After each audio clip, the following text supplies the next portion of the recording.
NIA ने terror funding से जुड़े मामले में गिरफ्तार पीएलएफआई सुप्रीमो दिनेश गोप को दोबारा अपने कब्जे में लेकर पूछताछ शुरू कर दी है।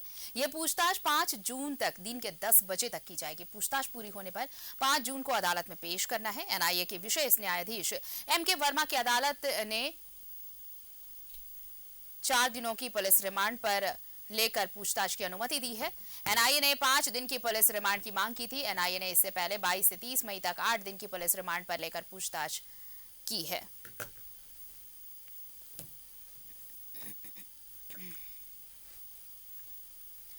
और सहयोगी दीपक उरांव हमारे साथ जुड़ रहे हैं, सीधे उनका रुख कर लेते हैं। दीपक, देखिए, जब गिरफ्तारी हुई दिल्ली से और जब रांची लाया गया, उसके बाद जब रिमांड मिली एनआईए कोर्ट से, उसके बाद पूछताछ में कई अहम जानकारियां मिली। हथियारों का जखीरा बरामद किया गया, कई ऐसे नाम भी सामने आए।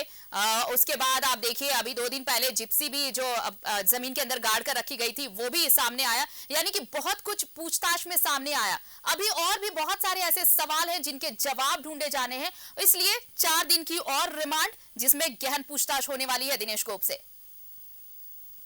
जी बिल्कुल आरती, देखिए जिस तरह से पीएलएफआई सुप्रीमो दिनेश गोप से पूछताछ हो रही है और पूछताछ में कई अहम जानकारी जो है वो एनआईए को मिल रहा है, कई खुलासे हो रहे हैं। यही वजह है कि उसे दोबारा रिमांड पर लेकर के पूछताछ शुरू कर दी है एनआईए ने। उनकी जो गिरफ्तारी है, 2 दशक से वो फरार चल रहा था और लगातार झारखंड पुलिस और एनआईए गिरफ्तार करने की हर संभव कोशिश कर रहा था, लेकिन वो बच निकलने में हमेशा वो सफल हो रहा था।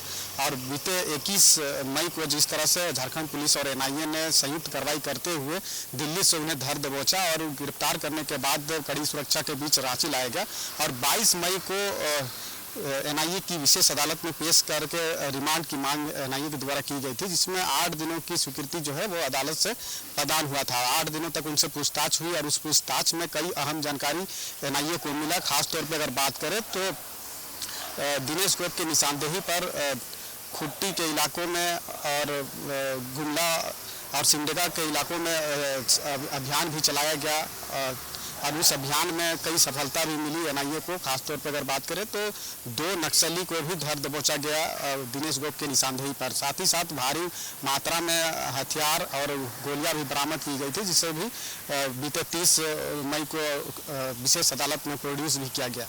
तो लगातार उनसे जिस तरह से पूछताछ हो रही है और पूछताछ में कई अहम जानकारी मिल रही है, वैसे में पीएलएफआई नक्सली की गतिविधियों को पूरी तरह से वो खंगालना चाहती है कि आखिर ऐसे कौन और भी जो लोग हैं जो पीएलएफआई से जुड़े हुए हैं, उनकी सक्रियता किस तरह से है और अब तक जो भी घटनाएं घटी है पीएलएफआई के द्वारा जो भी घटना को अंजाम दिया गया है, उसमें किन किन लोगों की संलिप्तता रही है, उस तमाम चीज़ों को लेकर के एनआईए के द्वारा जो है वो कार्रवाई की जा रही है। तो जिस तरह से लगातार कार्रवाई हो रही है, सफलता मिल रही है और यही वजह है कि दोबारा उनसे रिमांड की मांग जो है एनआईए के द्वारा किया गया था। बीते 30 मई को जो रिमांड की अवधि पूरी हो रही थी और उस दिन उसे प्रोड्यूस करते हुए न्यायिक हिरासत में भेजा गया था। तो उसके बाद रिमांड पर लेने के लिए एनआईए ने विशेष अदालत में आवेदन किया था, जिस पर 4 दिनों की स्वीकृति प्रदान हुई है।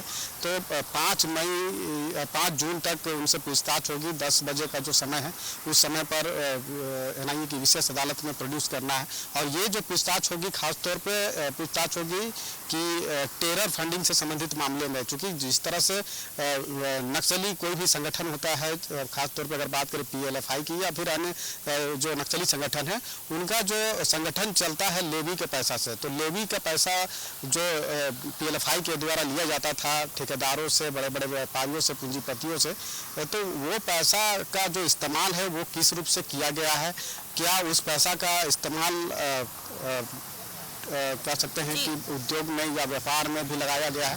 तो इन तमाम चीज़ों को खंगालेगी, क्योंकि पीएलएफआई के द्वारा जो मामला दर्ज भी है दिनेश गोप पर, वो झारखंड, बिहार और उड़ीसा के अलग अलग थानों में 102 मामला दर्ज है और एक लंबे समय से ये जो गिरोह है वो सक्रिय रूप से चल रहा था। खासतौर पर खुट्टी, लोहरदगा, गुमला, सिमडेगा ऐसे इलाकों में ये काफ़ी सक्रिय रूप से चल रहा था। और ऐसे में जो ठेकेदार है या फिर पूंजीपति है, व्यापारी है या फिर अन्य ऐसे लोगों को जिनसे फिरौती लिया जाता था संगठन के नाम पर, संगठन के द्वारा या फिर लेवी लिया जाता था, वो पैसा को अलग अलग तरह से टेरर फंडिंग कर पैसा को लगाया गया है, इन्वेस्ट किया गया है, ऐसी सूचना एनआईए को मिला है और उसी की बेसिस पर टेरर फंडिंग को लेकर के पूछताछ की जाएगी और पूछताछ में अब आने वाले समय में देखना होगा कि क्या कुछ अहम जानकारी जो है वो एनआईए को मिल पाता है। जी, तो इंतजार रहेगा कि इन 4 दिनों में जो पूछताछ होगी उसमें क्या कुछ जानकारियां मिल पाती हैं। शुक्रिया बहुत आपका तमाम जानकारी के लिए।